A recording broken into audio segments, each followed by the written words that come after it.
All right, guys, welcome to another special episode of Candace. Here's my theory. I believe that the elites are aiming for clinical retardation. I'm not kidding. I believe that if somebody produced a study right now and said, don't drink water, 50% of people in the world would perish. They would die because they would suddenly just stop drinking water because the data says don't drink water. And obviously, I've showed you guys many times in my podcast, my favorite clip on the internet this year because it explains exactly my philosophy in life. It's the reason why we designed the second edition of the Candace Cups to say, don't care, built different. It's very important for you guys to take a listen to Andrew Tate explaining what we can garner from the data, as he says. Take a listen. I'm glad I'm super rich. You know, now that I'm super rich, I get to be one of those crazy rich guys who acts unusual. And they're like, oh, he's a bit eccentric, but he's rich, so he gets away with it. Like wearing a microphone on his chest. Everyone else puts a suit on, hides the microphone. I'm like, get a microphone, bruv. Don't care. Built different. Don't care. One of my habits now is ignoring all data. It's great. I love when people come to me and say, actually, we've got the data to prove. To prove what, you little What are you going to prove to me? I can prove to you that the ice caps are melting. There's ice in my water right now.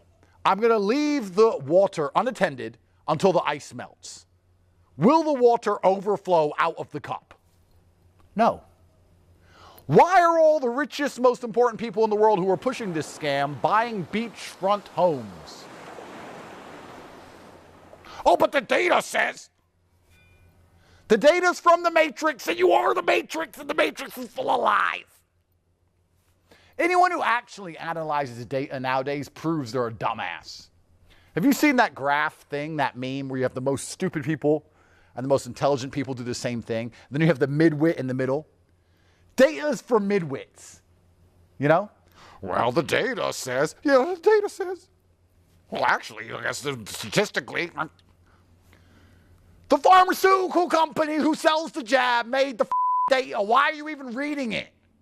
Why are you reading it? There were stupid people who sat there and said, the jab's made of 5G cellular data. And then there was extremely intelligent people like me who said, I don't trust these motherfuckers. And we both didn't get the jab. All the people in the middle were like, well, the data says, and the news said. They wouldn't just make us all take a jab for no reason. Jabby jab, jabby jab. If you even look at data nowadays, you're a dumbass. You should just know. Street smart people don't need data. We've just been around. You know? I've just been around. I just know things because I've just been around on the street. If somebody's trying to give you something for free so desperately, it's probably a trap. When you're street smart like me, you're on the corner. You, your boys, some bitches. Guy comes up to you, goes, you want a hamburger? Not really. Hamburgers are good for you. If you don't eat, you'll die. Yeah. You should really have this hamburger. I don't want it. If you don't have this hamburger, you're going to lose your job. And we're going to lock you in your house.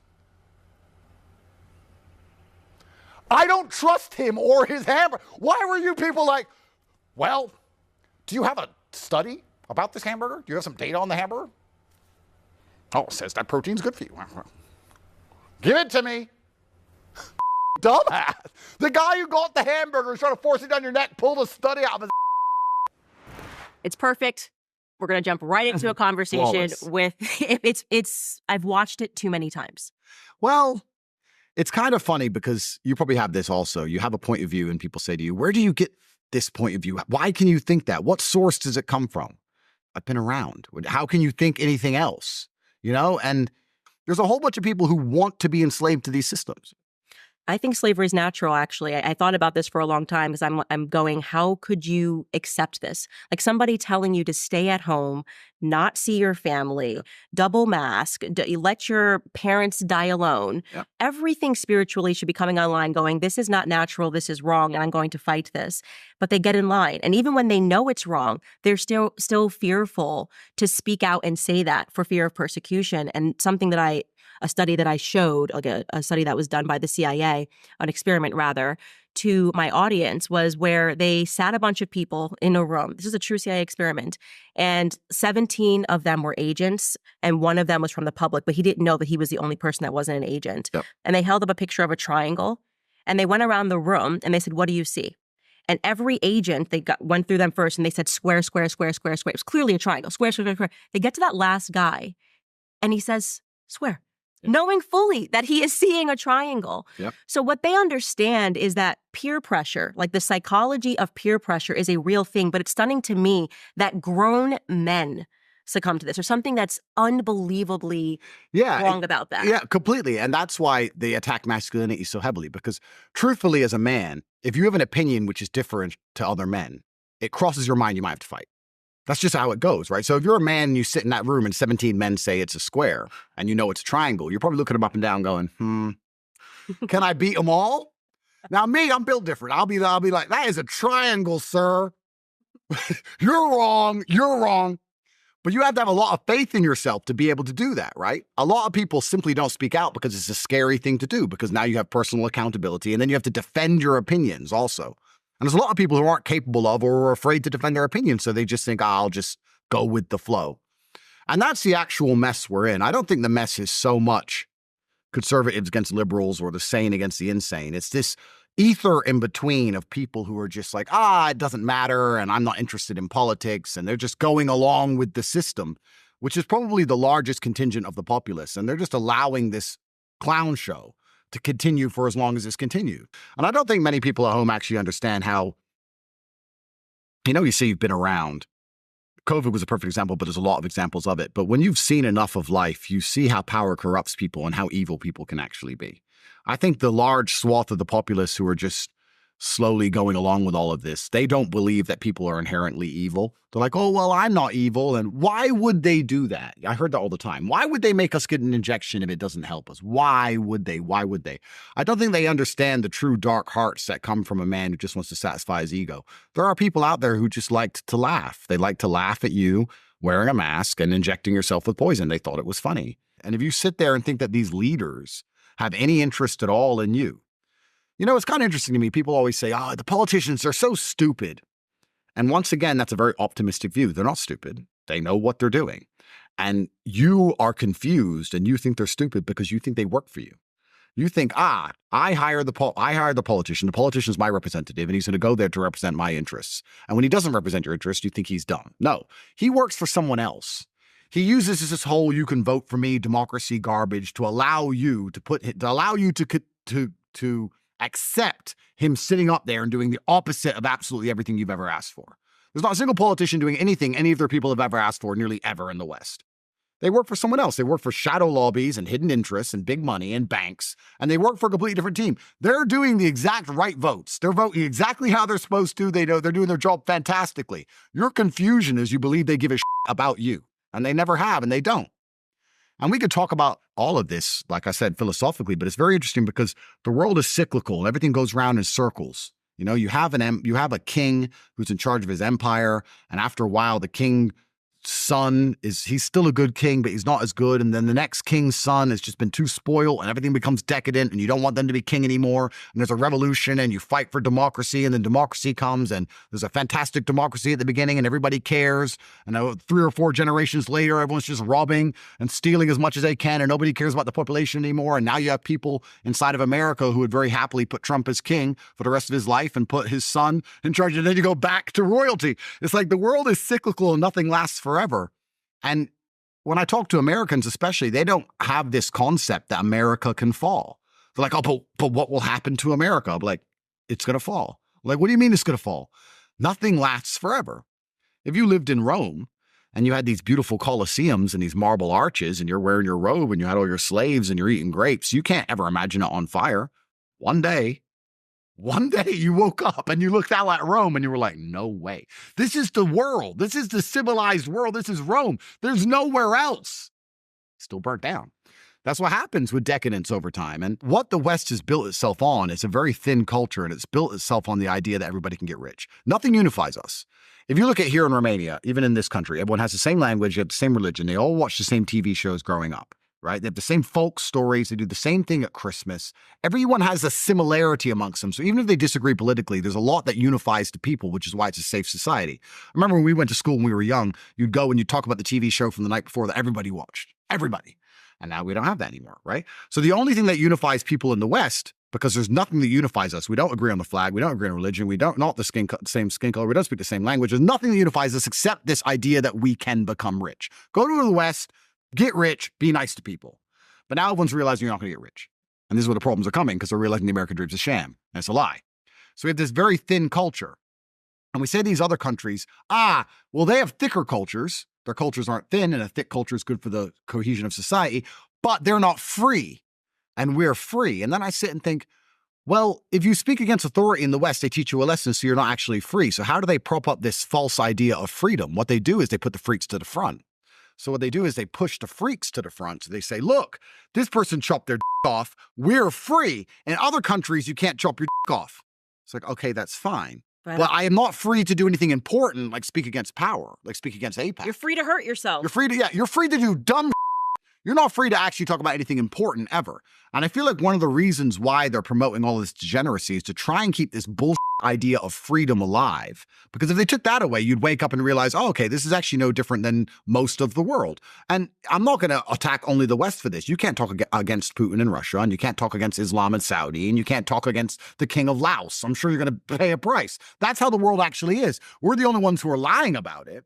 Sitting and saying, no, you can't talk, you can, we're free. The truth is you can't talk against authority at all. And to try and distract everyone and keep this bull dream of freedom alive, they're going to push freaks to the front, which is why I think that the freaks are getting more and more outlandish, because people are starting to realize that the freedom isn't real and they're starting to feel the cage and close.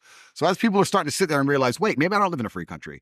Maybe my government is owned. Maybe they are all homosexual pedophiles. Maybe I am paying too much taxes just to blow up children. Maybe nobody has my interests at heart. Maybe my elections aren't real. Maybe my children are being brainwashed. Maybe my streets are unsafe because they refuse to police them properly. Maybe all these drugs could be stopped. Maybe, wait. He's chopped his off. There's a man in a dress. It's free. Freedom. And I really think you could never have a man wear a dress in Putin's Russia. That's right. I think I want to go there. That sounds like, yeah, I don't want men wearing dresses. And that's the most crazy thing about it, is that trying to show this freedom, they're actually showing to anybody with a brain things we don't even want to see, right? You can take that away. That's fine. Take that away. Another thing about talking against government, because I was talking to somebody about this, and they said, okay, well then why are you saying America's so bad when you can't talk against government anywhere else? And I said, well, the reason for that is because if you're in Russia, you know who your boss is, right? I don't personally disagree with Putin, so I wouldn't want to talk against Putin. But if you live in Russia and you do want to talk against power, you know who you're talking against. Our biggest problem here in the West is that we don't even truly, really know who we're talking against. I know that the LGBT homo mafia are in charge somewhere, which I know that's clear because they can in the Senate building and nothing happens. So that's obvious. But it's like, who? And we're spending all our time going down rabbit holes of Israel or Big Farm or military industrial complex or Globo Homo, or you're like, who is even in charge of this mess? Davos, WEF, that's the thing that's most scary to me.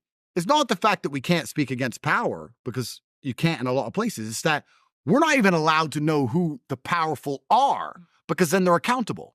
It's all just theories. If they were to say it's this person, this person, and this person, those people would be in a lot of trouble very quickly. Mm-hmm. So they've removed their attachment to anything. So there's not even any accountability anymore in the West. That's what's truly scary. I'm just asking, I would like to know who's in charge here. I'd like to just wake up and say, you walk into a restaurant and everything's manager, like, why is there cockroaches? What's going on?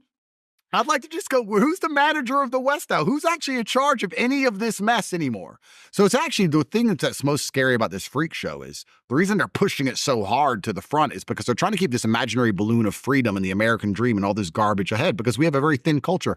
Nothing's unifying us in the West besides the idea that somehow we're free and that somehow we'll one day get rich. That's it. And that's what's so scary. You know what I found interesting about American culture? You know the eclipse that was recent? There was an eclipse where the solar eclipse was like a few months ago. Can't remember. It was going through a few states. And I was reading on Twitter, they were talking about how the eclipse is coming and you need to be careful because it's going to be dark for 2 minutes and beware of crime and all this shit. And I sat there thinking, American culture is so thin that if it gets dark in the middle of the day for 2 minutes, there's going to be crime? People are going to rob cars? Is that how close we are to apocalypse? Is it that bad? Like, even we talk about Ukraine-Russia war, even though I agree with Putin, I think he's completely justified. The Ukrainians and the Ukrainian government, who I have distaste for, but the Ukrainian people, they're still in lines buying food. It's war. They're in a line with money buying food during war. America, it'd be looting. It would be fires. It would be free-for-all within 2 minutes. We are on the absolute precipice of societal breakdown all of the time. And the only thing that's keeping it together is everyone sitting around going, don't worry, you'll be rich one day, you'll be rich one day, while a political class just rape the tax base for as long as they can before they disappear into the sunset. How long until this all goes wrong? I mean, it's an interesting thing to observe from afar. It's super interesting. Yeah, I think about it every day. I tell people I have an apocalyptic mindset. I've learned to grow vegetables. Yep. My husband hunts, he fishes. We're going to be good in the middle of a forest and we're going to survive. And you better think deeply about who you would want. I say this all the time, in your tribe. And you're going to realize that it all comes down to basic survival skills. Yep. Well, Andrew, it has been a pleasure having you. This conversation is going to be so banned, so demonetized. Sorry. I don't care. I literally don't care. Like I said, don't care about different because people need to hear it. And I also am very optimistic because I think that people are starting to recognize that we keep telling them the truth about what's happening in the world. And it's taking them a while to catch up, but there's enough distrust now in the mainstream media that people are starting to listen to independent voices and go directly to the source rather than allowing the mainstream media to tell them about those people and pretend that they're hateful because we believe in natural order, you know? All right, guys, that is a wrap. I hope you enjoyed this episode of Candace. We will see you next time.